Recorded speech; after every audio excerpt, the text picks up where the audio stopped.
Hey, to turn on Talkback on the Realme 12 5G, first open the settings, then you will have to scroll down and you have to move into the additional settings. Now you have to go into the accessibility and open vision. Next, select Talkback, and to turn it on you have to just click on the switcher, and now it's turned on.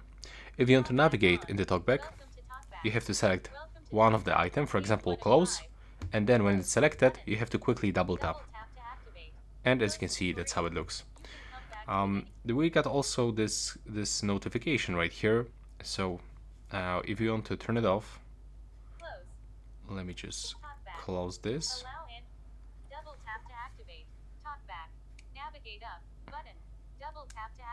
Let's just turn it off.